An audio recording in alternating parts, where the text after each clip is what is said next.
અને હવે આગળ નજર કરીએ અન્ય સમાચાર પર સુપરફાસ્ટ અંદાજમાં। તો ભાજપ સંગઠનને લઈને મહત્વના સમાચાર। ખેડા, અમદાવાદ અને ગાંધીનગરના પ્રમુખના નામનું કોકડું ગૂંચવાયું। અન્ય મહાનગરમાં પ્રમુખોના નામની જાહેરાત થશે। સવારે 10 વાગ્યાથી જિલ્લાઓમાં પ્રમુખોના નામની જાહેરાત થશે। શહેર જિલ્લા ઇન્ચાર્જની સ્થાનિક સંગઠન સાથે બેઠક, સ્થાનિક સંગઠન સાથે બેઠક બાદ નામ જાહેર થશે।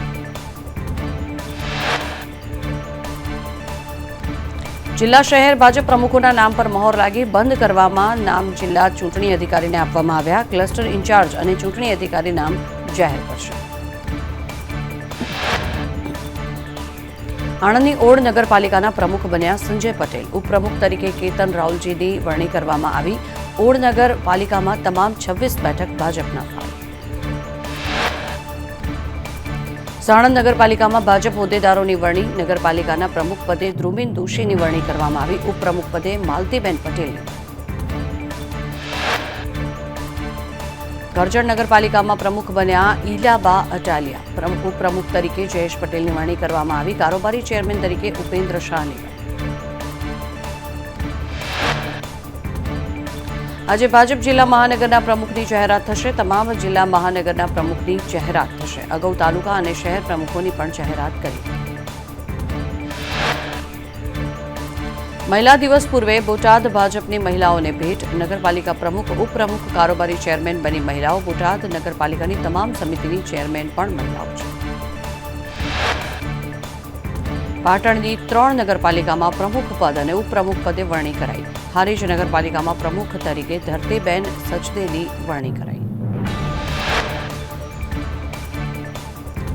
વલસાડની 3 નગરપાલિકાની ચૂંટણી। ધરમપુર નગરપાલિકાના પ્રમુખ તરીકે મયંક મોદીની વરણી કરવામાં આવી। ઉપપ્રમુખ તરીકે ઉર્મિલાબેન ગોયાની વરણી।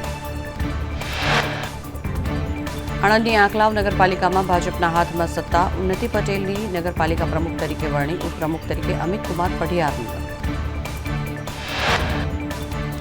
જાગૃતિ રાઠોડ બન્યા ભાવનગરની સિહોર નગરપાલિકાના પ્રમુખ। ઉપપ્રમુખ તરીકે હંસાબેન પરમારની નિમણૂક કરવામાં આવી। કારોબારી ચેરમેન તરીકે અલ્પેશ ત્રિવેદીની વરણી। વલસાડ પારડી નગરપાલિકાના પ્રમુખ બન્યા ચેતન નાયકા। ઉપપ્રમુખ તરીકે ફાલ્ગુની ભટ્ટની વરણી। નવસારીની બિલીમોરા નગરપાલિકામાં પ્રથમ ટર્મ માટે ઉપપ્રમુખની વરણી કરવામાં આવી। પ્રમુખ તરીકે મનીષ પટેલ બિનહરીફ વરણી। ઉપપ્રમુખ તરીકે તેજલ જોશી બિનહરીફ ચૂંટાયા। સાબરકાંઠાની ખેડબ્રહ્મા નગરપાલિકામાં પ્રમુખ તરીકે પ્રિયંકાબેન ખરાડીની વરણી કરવામાં આવી। ઉપપ્રમુખ તરીકે રાજેન્દ્રસિંહ ચૌહાણની વરણી। કડીમાં શંકાસ્પદ પનીર અને કપાસિયા તેલ ઝડપવામાં આવ્યું। શંકાસ્પદ પનીરને જપ્ત કરાયો જથ્થો। 2300 કિલો પનીર અને 1600 કિલો કપાસિયા તેલ જપ્ત કરાયું। ભાવનગર શહેરમાં બેંક બહારથી 75 લાખની લૂંટ। ટુ વ્હીલર્સ પર આવેલી ગેંગે લૂંટને અંજામ આપ્યો। લૂંટની ઘટનાના સીસીટીવી ફૂટેજ સામે આવ્યા।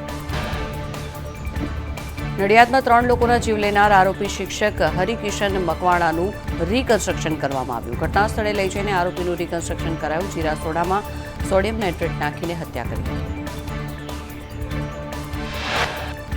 દીવના વણાકબારાની બોટને શિપે દરિયામાં અડફેટે લીધી। શિપ સાથે અથડાયા બાદ બોટ લાપતા થઈ। બોટમાં રહેલા ટંડેલ અને ખલાસી પણ લાપતા થયા।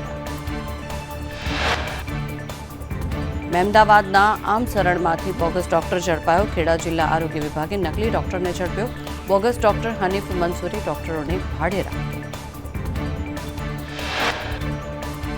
ટીઆરબી જવાનો દ્વારા ગુજરાત હાઈકોર્ટમાં અરજી। કામના કલાકો જેટલું વેતન ન મળતું હોવાની અરજી કરવામાં આવી। ટીઆરબી જવાનોને હોમગાર્ડ જેવા લાભ આપવા માટે। સુરતમાં શિવશક્તિ માર્કેટ આગના કેસમાં ફાયર એનઓસી આપનાર એજન્સીને ક્લીન ચીટ આપવામાં આવી છે। ફાયર વિભાગના વડા વસંત પરીખે ક્લીન ચીટ આપી। દ્વારકામાં ડિમોલિશન મુદ્દે કોંગ્રેસે મંદિરમાં પૂજા કરી। ભાણવડ ધાર્મિક સ્થળો પર ડિમોલિશનને લઈને પૂજા। કોંગ્રેસ તાલુકા પ્રમુખ સરકાર વિરુદ્ધ આંદોલન કરશે। ગાંધીનગરમાં પોસ્ટ મેટ્રિક શિષ્યવૃત્તિ માટે વિરોધ। આપ ધારાસભ્ય ચેતર વસાવા વિરોધમાં જોડાયા। સચિવાલય ખાતે વિદ્યાર્થીઓ વિરોધ માટે પહોંચ્યા। ગાંધીનગરમાં ગૌણ સેવા કચેરીએ ઉમેદવારોનો વિરોધ કર્યો। સિલેક્ટ થયેલ વિદ્યાર્થીઓની પરીક્ષા ન લેવાતા વિરોધ। સીસીઈ ગ્રુપ એનું પરિણામ જાહેર કરવા માટે માંગ કરાઈ.